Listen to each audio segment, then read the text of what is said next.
So you've beaten Omega, but now you want that savage Omega loot for your stash and your own pride as a gamer. Well, here are some additional tips for the Savage version, as well as a run through of its core mechanics to help you out. By the end of the video, you'll know how to clap Savage Omega, and we are confident that knowing these tips will help you get the win. Let's go over some of the basics first. This fight is designed for a full group with a tank holding aggro, and the latest patch has actually made support hunters way more useful, especially Alyssa, who can actually tank for you. You want to have roughly 1 tank, 2 DPS and a support character, but the support character isn't necessarily needed as you can heal yourself. However, it will make the fight easier and more comfy if you do have one. If you're running solo or duo, then just simply don't sleep on the support hunters. They're actually really solid now, and the health scaling works differently for Omega, where it doesn't double the health pool like other monsters, but only slightly increases it by around 50%, making it much easier in a group. The 50% increase is the same for all player numbers, so unlike other fights where monsters' health scales up per player in the party, Omega only has a 50% increase regardless of the number of players in the hunt, as long as it's 2 or more, so you really are better off hunting in a full group. Some of you have been asking how you can only get support hunters to join you.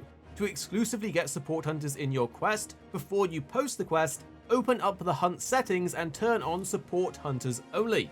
You can then even handpick which ones you want. For example, Alyssa's the best for survivability as she will tank for you, and then Rosso or Minna are great for damage, while Kai brings fantastic hunting horn buffs which are super useful. We've completed this both solo with support hunters and duo with support hunters, so it's very achievable.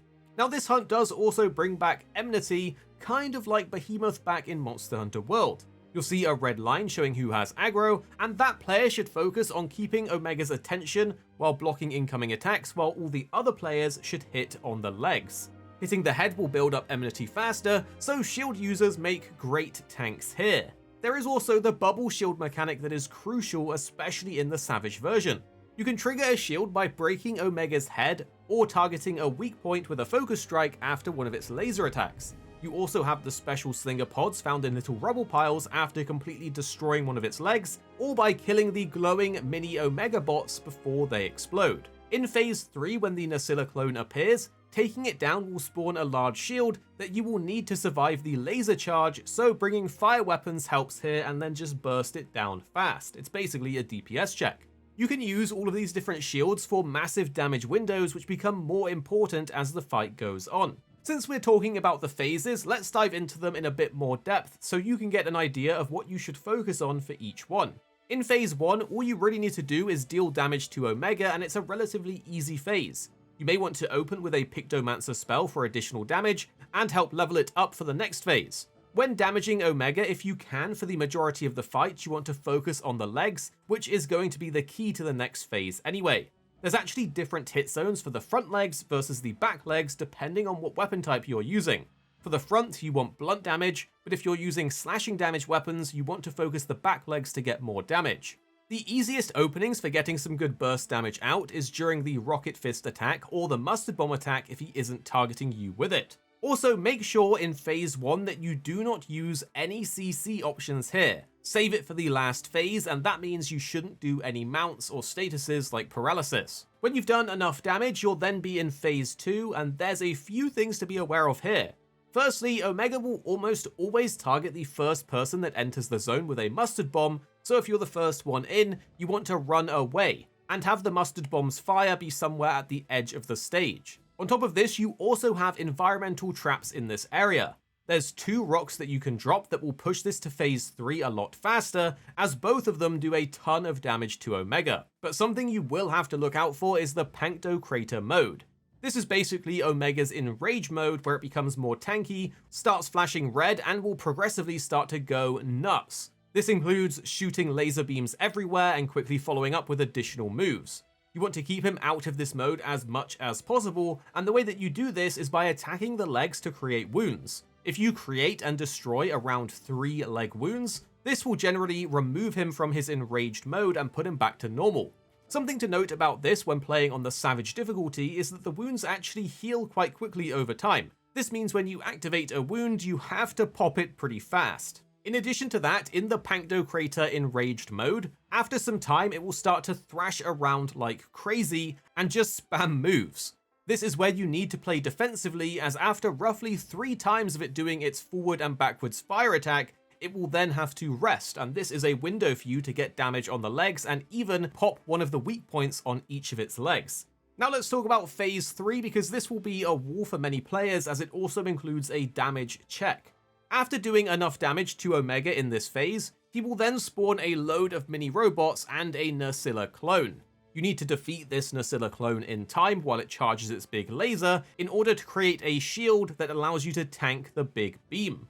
If you're playing solo, you can just bypass this, but Omega will become strengthened, so it isn't recommended, and here's some tips for beating that clone.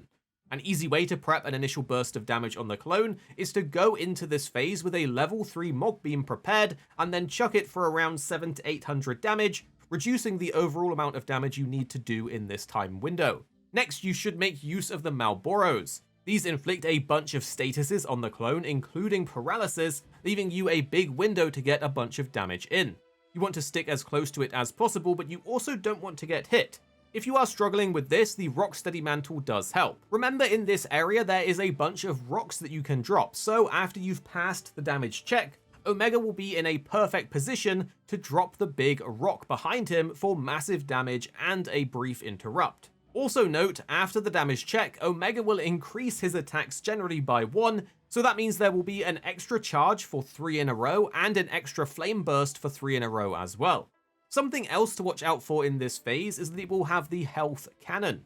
If you're tanking and you get hit by this, you need to be even more cautious, as it does stack, and it can put you in one-shot range, as getting hit by this lowers your maximum health. For phase 4, Omega does go pretty crazy, but as long as you are here at around the 20 to 25 minute mark, you'll have plenty of time to defeat him. So focus on playing defensively and only go for damage when you have windows that are in your favor, like knockdowns, when shields are up, or when someone has the Enmity aggro, or when Omega is on cooldown after doing the crazy Pantokrator mode tantrum. In this area, you want to save all of your CC, like mounting and statuses, in order to make this phase a lot easier. So use your mounts here, use your paralysis here.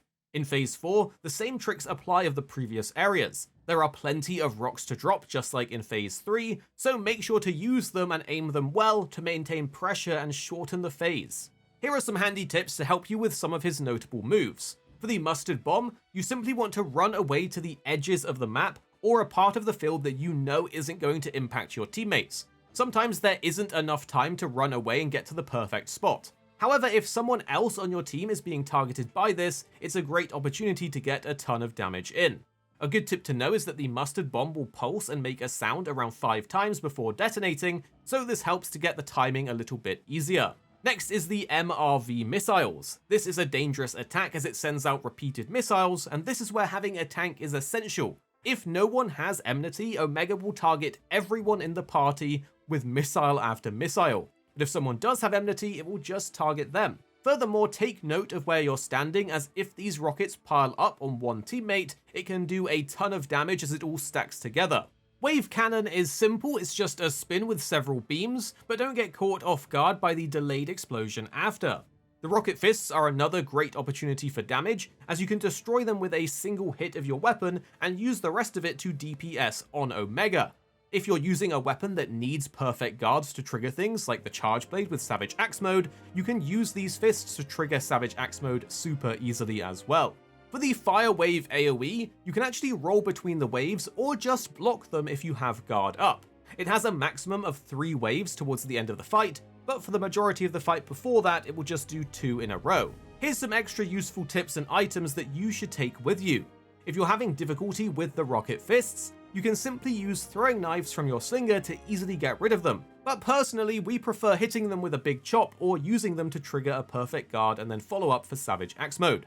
During the DPS phase, something that will kill you is when the clone moves around and does all of its moves. So a great option to bring if you don't want to take an additional fire weapon is a paralysis weapon, as this monster is very weak to it and you should easily be able to get 2 within the check. Next, if you're having difficulty creating wounds and you're playing in a group, then if you all focus on one leg, it will help speed up the damage to create that wound. We actually found that Minna, the support hunter, was pretty good at creating wounds if you're playing solo. Next up, don't sleep on offset attacks, as these can make damage windows for your team. You can offset a number of Omega's attacks, with the easiest being the repeated jump and charging attack. Speaking of the charge attack and even the rocket fists, you can trigger a power clash if you're brave enough to go for perfect guards on this, and this will then allow your team to get additional damage in. Now, if you are a purist, then you probably won't need this one, but an easy way to increase your survivability is to simply return to the camp in between phases, as this gives you a chance to restock and rebuff while you're traveling back to the monster, so it can be really helpful. Something interesting that we've noticed is that when you're playing solo with support hunters, the NPC allies will actually try to drag Omega under the rocks for you. It's a bit easy to miss, but if you watch closely, you'll see them setting up near those drops, which makes dropping those traps on it a lot smoother for you. If you do eventually get a leg break and topple, you can focus on the alarm rod antenna style thing for extra damage, as this is a very good weak point to attack. But if you're already in a good position to DPS, you could lose damage by having to run all the way around the monster. Next up, it's actually crazy how many people are sleeping on upgrading their armor, and to be fair, we don't blame you, as upgrading armor is very resource hungry on those armor spheres. But for this fight, maxing out how much defense you have on your armor will stop you from nearly getting one shot to only having a chunk taken out of your health bar, so upgrade that armor. But if you want some more comfort, then consider speccing in fire resistance into your build and maybe even divine blessing. Fire resistance can go up to plus 20 resistance, which will even stop fire blight, and divine blessing will allow you to tank even more hits. Next up, if you're playing in a group, it is common practice to bring life powder and dust of life, so you can all heal each other and keep everyone topped up. Now, one of the attacks that may catch you off guard is the Frost Wave AoE. If you don't have a weapon with the ability to guard, or you just can't get your guard up in time, then this tip is going to make a massive difference, as Omega always loves to follow this up with a dash attack to get an easy cart on you. An easy workaround for this is to take cleansers. You can bind this to your radial menu or use it from your item bar to quickly free yourself before you get smushed by Omega's charge. Another really useful item that you can take along in this fight is the Immunizer. This item temporarily boosts your ability to recover lost health, the red health, so whenever you get chipped by an attack or status, you will passively heal it much faster if you use this item, and it can be the difference in getting one shot or not. For extra damage and defense, you should also take items that buff you and your team, like demon drugs and demon powder, and since it doesn't last very long, you want to make sure to rebuff it during the fight if you go back to camp or on the way to the next phase. And as we mentioned in our regular guide, guard up and wide range are great options, as guard up allows you to guard a lot more incoming attacks like the big laser beam, while wide range is a great support skill when you're playing in a group. If you have any tips that you want to share, put it down in the comments below and drop a like if we helped you out, so we can all learn as a community together and help everyone take down Savage Omega.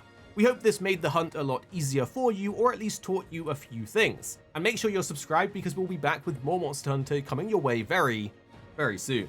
Here at Arekkz Gaming, we're two friends who love to play games. You have me, Paradise, as well as 2-6. Our goal is to keep the videos as concise as possible by cutting out any of the fluff and focusing on what really matters with high quality videos. So make sure you're subscribed down below for more videos on your favorite games coming very, very soon.